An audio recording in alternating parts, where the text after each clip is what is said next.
Hello everybody. I haven't done one of these in forever. I think I did it it was the last time I did one was not the last Harry Potter movie though.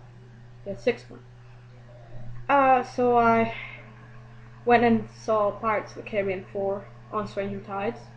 I had been waiting for this movie ever since the news about it came out in 2007. So it's been a long wait and a lot of things have happened related to my obsession with pirates in those 4 years. Um, this experience actually started with me actually getting to go with a friend, which is something I hadn't done since the second movie. So it's really cool.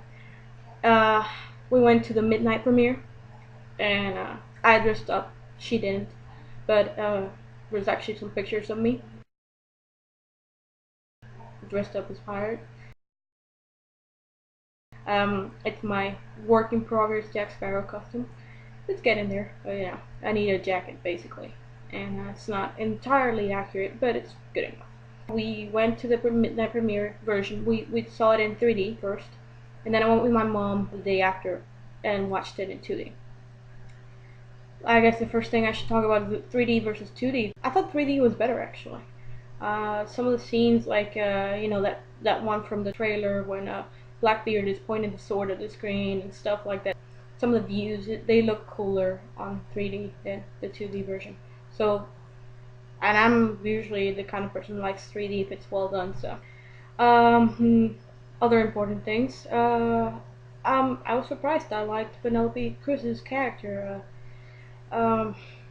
She's fun. I'm okay with her coming back. Her chemistry with Jack was pretty good. I had a lot of laughs in the scenes with her and Jack. I found the Jack and Angelica stuff, pretty good. There was good enough chemistry, and I like her character. I like that she wasn't just this just totally good character or totally bad character, and it's a really good thing. I like that she's coming back. That's gonna be fun. And I can't really tell which scenes are Penelope Cruz and which scenes are her sister. So I don't know. That was well done by whoever it was that coordinated that, because you can't really tell.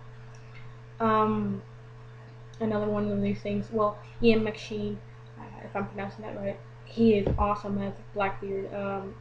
But that was like a no-brainer. We all knew he was gonna be amazing, and it was a great story with him, and I wish he could have stayed alive, but it wouldn't have worked with the story. But a great villain for this one. Hope the fifth one does well with that too.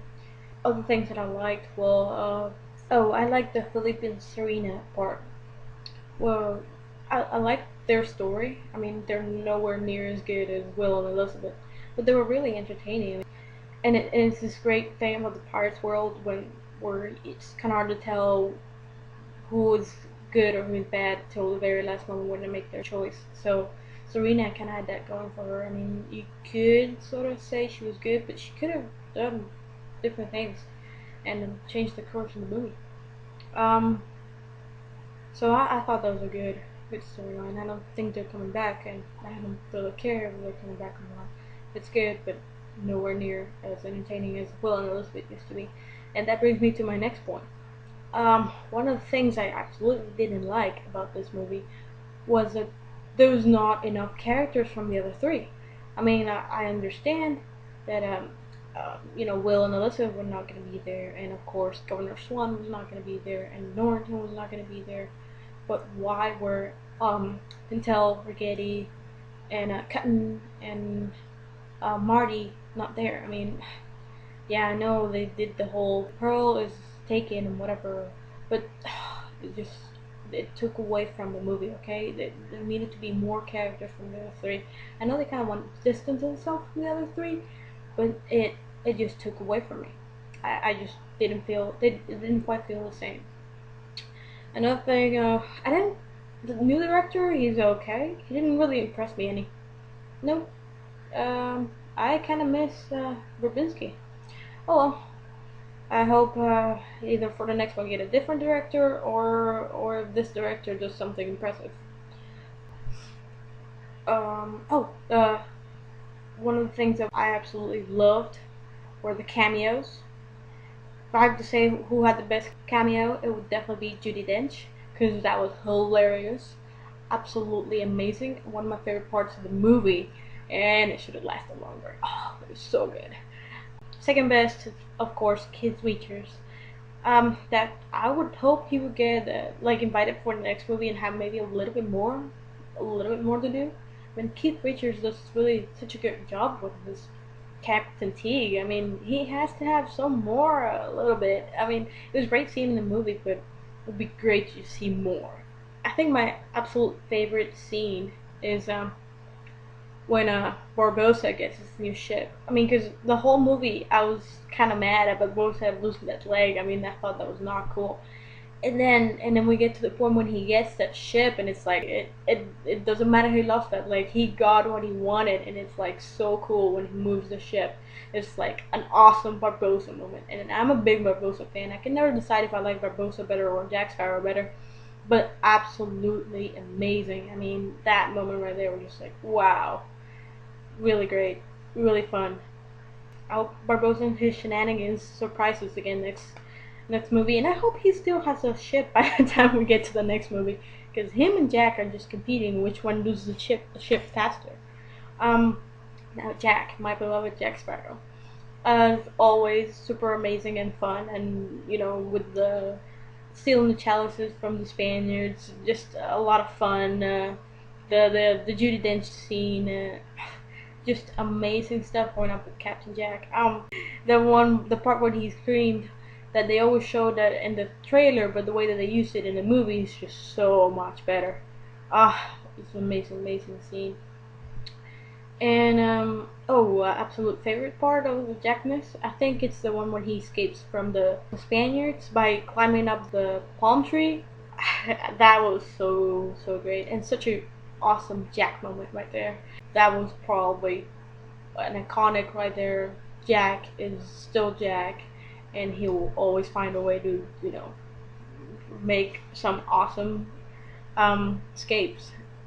I can't wait to see what happens with Jack having all those ships together. I mean, just amazing. I hope they pick that up for the fifth one, because I know the fifth one's going to be not related to this one, but if there's something I really wanted to keep working on, it's like some of the stuff with the other ships and not just the Pearl. So overall, if you're wondering, this movie is ranked last in comparison to all of the pirate movies, because the first three are tied as my number one favorite movies of all time.